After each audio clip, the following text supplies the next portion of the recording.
Welcome to 5 Minutes with Meghann, a new video series here on the SCT feed. Today I'm going to share 5 minutes of tips and tricks that you can use while stamping on your paper crafting projects.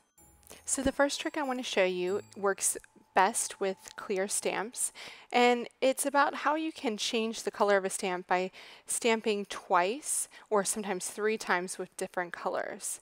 So you can see here I have this kind of grayish purple because I don't have many purples, but I want it to be kind of a bit of a brighter purple. So I'm going to add a different color purple to the top of it. And by using clear stamps, you can get on top of your first stamped image to make sure that you get a nice crisp and clear edge.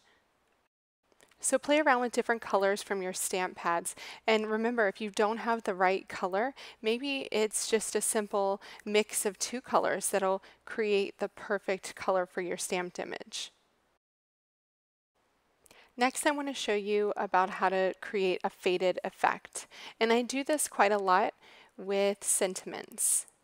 So here I have a happy sentiment, and because it's a brand new stamp, I'm just using my gum eraser to get some of the manufacturing gunk, as it would be, off of the stamp. I find that's the best way to prime my stamps beforehand.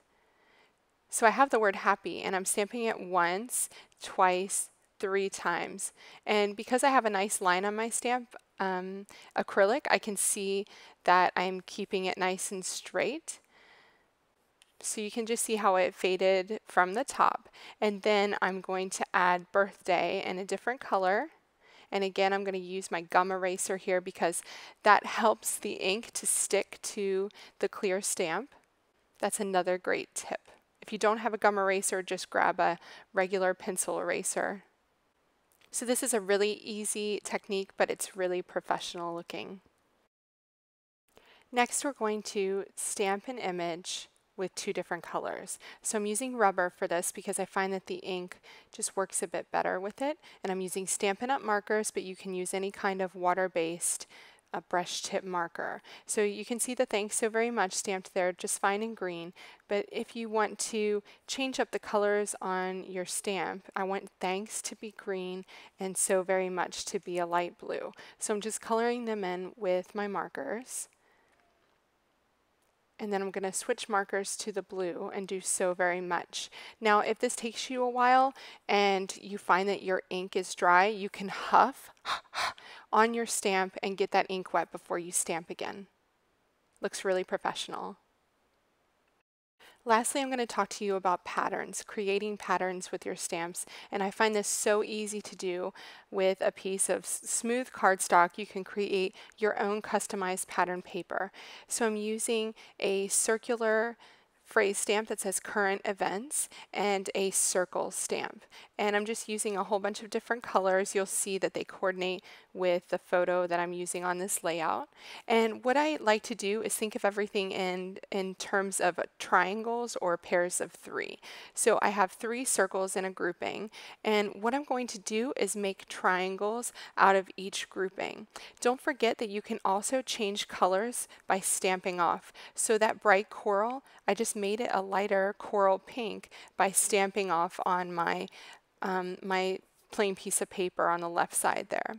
So I have 2 groupings, and now I'm going to create a third. I'm going to make a triangle. And you also want to make sure that when you're thinking about making your triangles that you don't put any color right next to itself. So you want to think of triangles in terms of colors as well. So I have 1 triangle here. I'm going to keep going just to fill up the top of my page.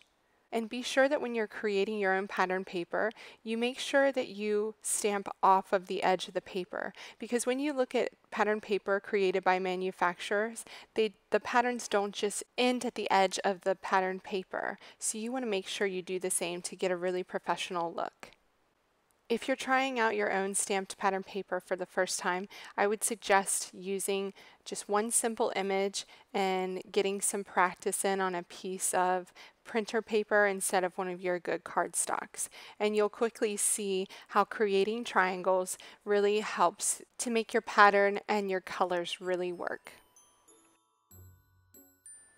You can see the rest of this layout on the SCT blog at the link in the video notes. Thanks so much for watching and happy creating!